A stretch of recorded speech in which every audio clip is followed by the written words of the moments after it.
এই ডলফিনটিকে ফেরানোর জন্য স্থানীয়রা চেষ্টা করছেন। এখানে বিচ কর্মী, ট্যুরিস্ট পুলিশ এবং স্থানীয় ব্যবসায়ীরা রয়েছে। ডলফিনটা দেখছেন আপনারা, এটা আঘাতপ্রাপ্ত, অনেকটাই আঘাত পেয়েছে। সেটির ওজন হবে ম্যাক্সিমাম আপনার 30 থেকে 40 কেজি ওজন হবে, এমনটাই বলছেন। তবে এটা একটি ভিন্ন প্রজাতির ডলফিন। ডলফিনটির রং কিন্তু কালো রয়েছে, বিশাল আকৃতির। তবে এটি পাথর রয়েছে, পাথরে মূলত আঘাতপ্রাপ্ত এই ডলফিনটি। তবে ডলফিনটির ওজন হবে 60 থেকে 70 কেজি হতে পারে, এমনটা কিন্তু বলছেন। তবে আমরা এই তার গালে এবং আমরা দেখছি, গালে এবং মুখে আমরা অসংখ্য আঘাতের ডলফিনটি মূলত যে আকারে বেশি আঘাতের সাইজ, তবে আঘাত পেয়েছে দেখা যাচ্ছে। যে দেখেন মাছটি বিশাল বড় আপনার দেউটা আছে। আর ইয়াদা সোনাম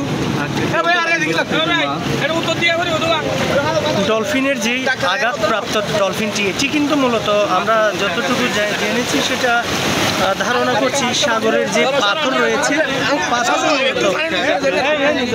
এই ডলফিনটিকে ফেরানোর জন্য স্থানীয়রা চেষ্টা করছেন। এখানে বিচ কর্মী, ট্যুরিস্ট পুলিশ এবং স্থানীয় ব্যবসায়ীরা রয়েছেন। তারা সর্বোচ্চ চেষ্টা তারা করছেন ডলফিনটিকে তারা সাগরে ফেরানোর জন্য। তবে ডলফিনের বেশিরভাগ অংশে আমরা দেখেছি পাথরে ঘষা লেগেছে এবং আঘাতপ্রাপ্ত হয়েছে। এই ডলফিনটি এখনও জীবিত রয়েছে, আমরা সেটি দেখতে পাচ্ছি। এখানে অসংখ্য পর্যটক রয়েছে। পর্যটকের পাশাপাশি স্থানীয়রা এই ডলফিনটিকে আবারও পুনরায় সাগরে নিয়ে যাওয়ার তারা চেষ্টা তারা করছেন।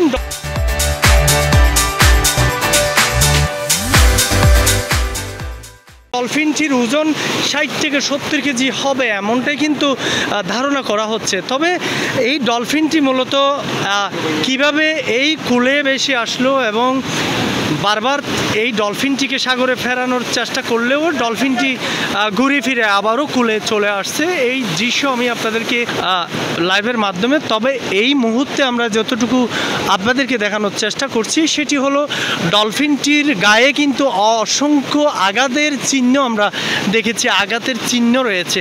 এবং সেই যে ডলফিন, বিশাল আকৃতির ডলফিন, এটার মুখে আমরা দেখেছি সেটার মুখে কিন্তু পাথরে ঘষা লেগেছে, পাথরের অসংখ্য ক্ষত বিক্ষত ঘষা আমরা দেখেছি। তো এখনো পর্যন্ত এই ডলফিনটিকে সাগরে ফেরানোর জন্য স্থানীয় মানুষ এবং এখানকার ইনানি বিচের যারা ব্যবসায়ীরা আছেন তারা কিন্তু সর্বোচ্চ চেষ্টা তারা করে যাচ্ছেন। তবে এখনও ডলফিনটি জীবিত রয়েছে।